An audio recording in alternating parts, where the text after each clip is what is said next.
Okay, so the next topic I want to share that was covered at the California School Board Association convention I went to last week is regarding mental health in California schools drastically increasing. First of all, I want to point out the fact that there's a scratch on my nose because one of my cats bit my nose. Can you believe that? Me either. So I could have covered it up, but why?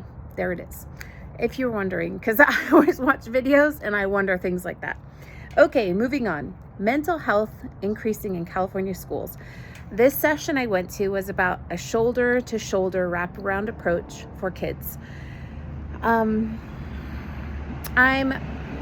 kind of in the middle with where I stand on the whole thing because I have been in Redding for 10 years, a mom in the community. My kids have had their struggles. I have seen the struggles through COVID. I've seen the struggles of the fatherless kiddos in our community that are struggling with all kinds of behavioral mental health issues. I've advocated for hundreds of kids in my area, in our area, and I've probably talked up to, if not over 100 kids out of suicide. I've taken kids in for 5150s. I've taken them in to get access to food. I've helped kids get housing that were in a homeless state or a crisis state that were either in or not in, usually not in the foster care system. And I'm very informed and aware of a lot of the struggles that are happening in our community. So with that in mind, I also had my kids in counseling for quite a few years with certain behaviors. I've done counseling myself in the past. I'm not against it, but I've also read the book called Bad Therapy. If you read that, I recommend it. It gives you a different perspective on what if it's causing harm? What if the model that's set up is creating some of the crisis that we're seeing? Sort of like if you're planting ideas of suggestions into young developing minds, is that creating a problem in and of itself and what we're teaching and exposing children to? So I've tried to do a balanced approach on both sides. So the information that I share, I'd say I kind of stand in the middle. I don't think that extreme measures are needed for every child. I don't think that we should do for the majority what's only needed for the minority, in the sense that we can have those resources available, but we have to be very, very careful about parental rights and including parents. Some of the things I took some notes and wrote them down, but we're definitely, we're seeing the schools in the state are trying to increase access for prevention, for services and crisis intervention, which is a real need because Redding has double and now almost triple the rates of suicide compared to the entire state. And when I found that out, it didn't surprise me, but it's shocking at the same time that out of the whole state of California, we have the highest rates of suicide and youth suicides.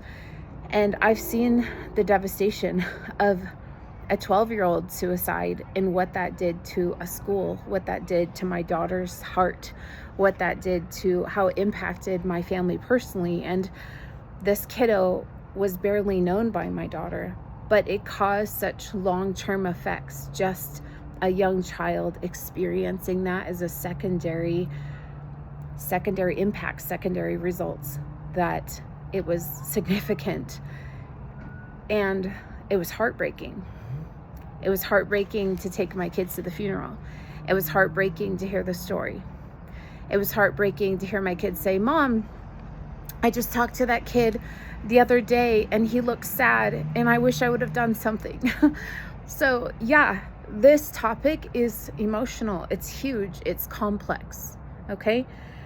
I do think that kids need a wraparound support approach because as I was going through hard things with my own kids, it was bigger than me. It was bigger than I could do as a single parent. It was bigger than I could do as one individual mom with 4 kids, when there was different struggles going on in each kiddo. And I did depend on the schools for support. I did depend on the school counselor at times to check in with my kid during the day when my kid is there for that mandated amount of time. to be in school when I had to work, when I had other responsibilities. And I know this resonates with so many parents. So I think the wraparound method really helped my kids in times where they really needed it. But it would have been a huge problem if that would have been parental interference with my kids. And it came borderline at times, to be honest, where some decisions had been made and I wasn't informed, and I can't say that I'm okay with that or that I ever was okay with it. But I'm a very active and engaged mom, and I went to many of the meetings and I was absolutely present as often as I absolutely can be in the process, which really helps support my kid as well. And my kids have came through their hardships on the other side of them, but I wouldn't wish it on anyone either. So the wraparound approach, I see the benefits of, as long as it's including parent preparation, engagement, and collaboration is what I wrote down. Just that the parents need to be just as trained, just as informed about how to help their kids through these hardships. I don't agree with the motto that we're keeping parents out of things in California, that legislation is allowing all these decisions to be made over very young, influential, vulnerable kids, and that parents aren't being extremely well informed and kept in the loop. So I would say that's the missing part that I didn't hear talked about at all.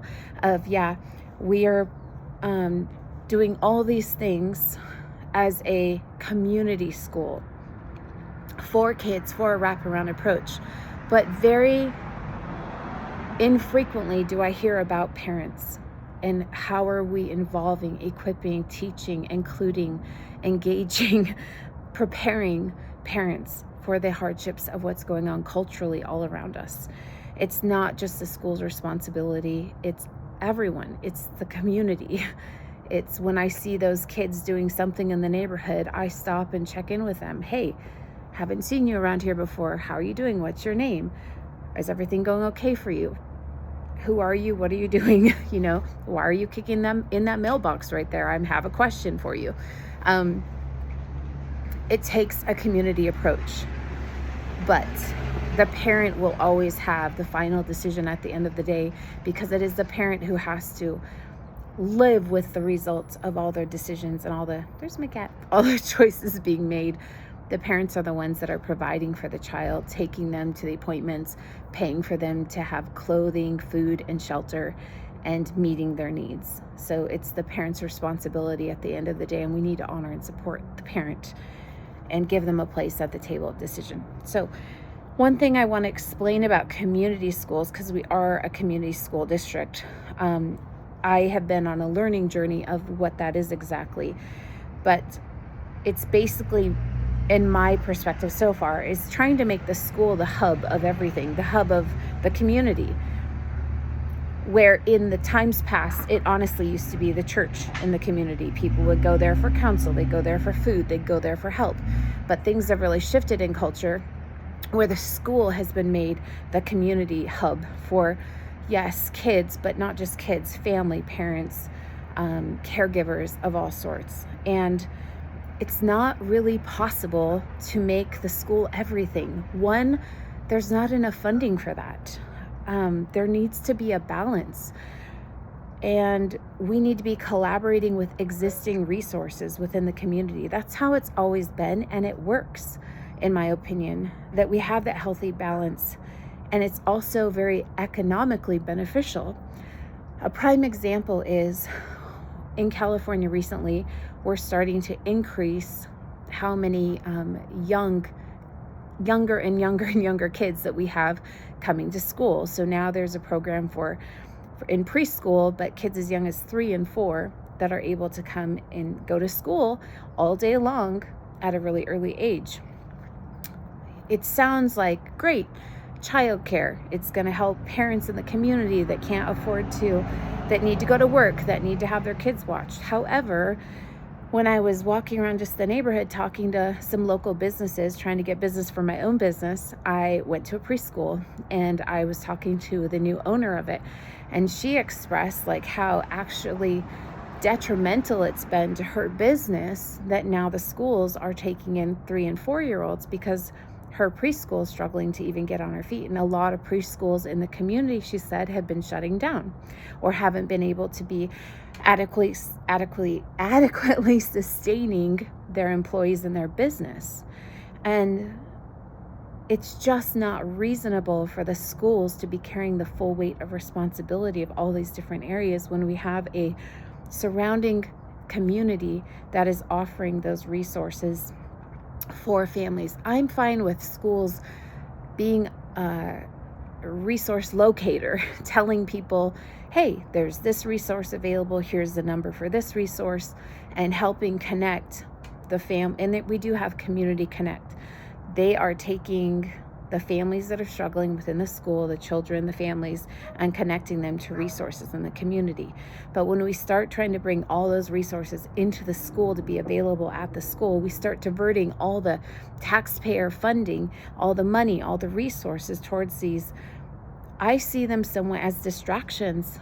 While if we were having successful education and our state wasn't in a failure position educationally on a national level, and if we had thriving education and high schoolers were coming out of high school able to read and write fluently, and they were just surpassing the standard and flourishing, and then we wanted to add more assets and resources, I could understand that if we had the capacity for it, if we had the financing for it, if we had the ability to do it well.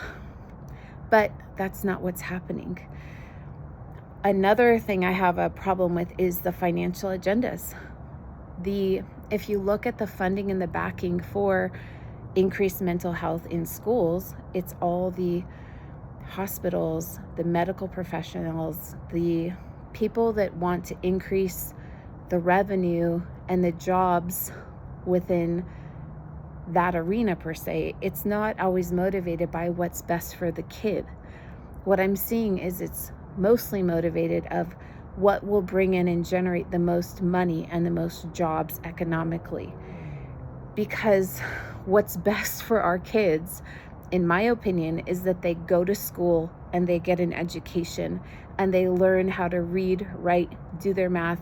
They learn facts and statistics about history, about government, about being in the workforce, about life skills, and age-appropriate development, being with their peers and learning and growing in a safe environment while parents are working. That we are mandated and entrusting our children into the hands of other caretakers that are professionals to take care of our children during that time. And we want the assurance that that time is being well spent on focused, primary, essential goals. And it's really, I can see it's really easy for even myself when I talk, to get off track of the main point. And education needs to stay really, really focused on what is the purpose of it. Is it that we want to bring all these other resources into the schools, or can we resource those things out to businesses that are already thriving in our city that can handle the complexities of those situations, and it won't distract or take away from the absolute necessity to provide a very comprehensive, thriving education for kiddos. So there's that. Next, let's go into medical billing real quick.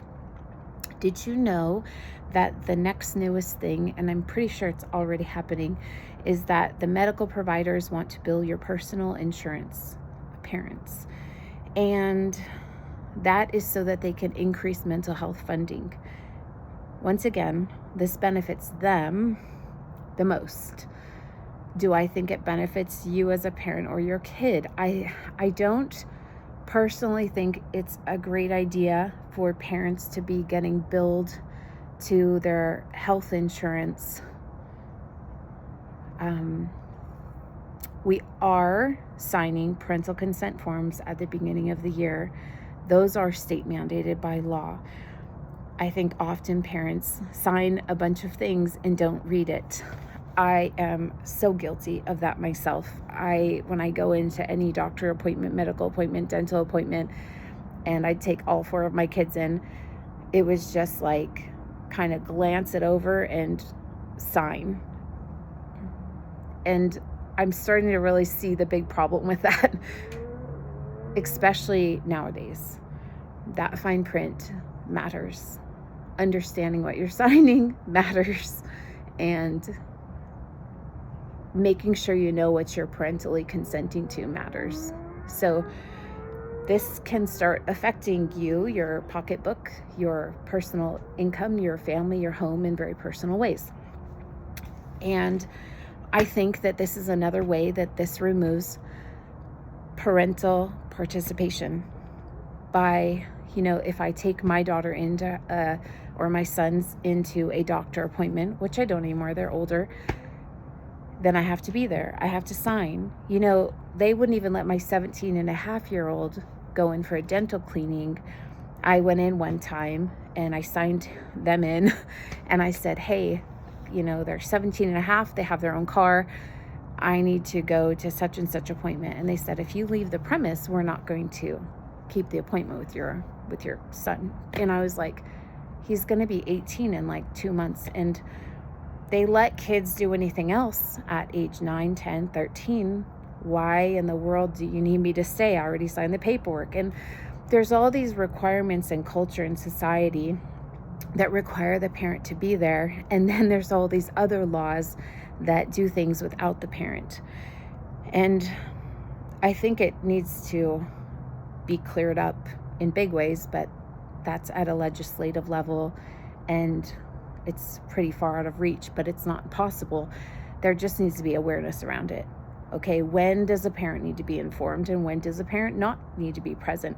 But when it comes to medical billing, I think the parent needs to be well informed, well engaged. When it comes to mental health of your child, the parent needs to be well informed, very well engaged, and very in the loop, not kept out of the loop. And then the last point that was covered was telehealth and apps. That's another thing that the state is contemplating shifting to. So with telehealth, I'm pretty sure everyone knows what that is, but it's like a conference call or a video call over a screen with a licensed clinician for your kiddo. So instead of paying somebody to be in person on staff, they can do everything over a screen. But then that also goes into apps, the mental health apps, the use of AI in apps. And when I went to this session, the person that was leading it was strongly expressing that we need to avoid that because kids need person-to-person contact. They need a person in the flesh to be there to help them walk through those mental health crises that they're experiencing, not be directed to an app or to a screen for their help. And I really liked what the man had said. He said, what parent would hand your struggling child a phone with an app if they were expressing suicide ideation? Tongue twister. What parent would give their kid a phone and an app or a screen if you knew that your child was struggling with suicide? Honestly. And if you're not going to do that with your own kid, why would you give my kid an app or a screen to help them in their struggle? I just don't think it's a good plan. So we should be aware of that and vote accordingly and speak and vocalize your opinions accordingly at school board meetings per se. And I hope you all start to attend because parent participation is absolutely paramount. I just had written down that right now we're facing an increase in technology in our schools that have pluses and minuses, which is requiring increased funding, whether it's for mental health or the technology that goes with it. We're decreasing human involvement, human in the flesh. By that, we're also decreasing parental oversight over the most vulnerable of all, which is children. So, and I didn't get into wellness coaches, but we're also increasing wellness coaches in schools because they're more affordable versus paying a licensed clinician. However, they're more affordable because they're not a licensed clinician. They're supporting mental health in schools. But again, personally, should the schools be taking care of all the mental health issues of students? Or would it be better if that kiddo was struggling, they came to the school office contacts and notifies the parent, and together they collaborate and they get an external resource of a licensed clinician, a doctor, and come up with a game plan to help support that kiddo. And then the school's not bearing the weight of all the responsibility and all the funding to be everything for everyone, which is not possible. So I'd rather the schools focus on being school and medical help, mental health being taken care of by the parent and by the licensed clinicians who have went to school and have their degrees and have experience and knowledge and clear understanding around a lot of these very complex issues. And I just want teachers to be able to be teachers at this point. And I want to see California thriving and at the top of education, not at the bottom. Okay, bye.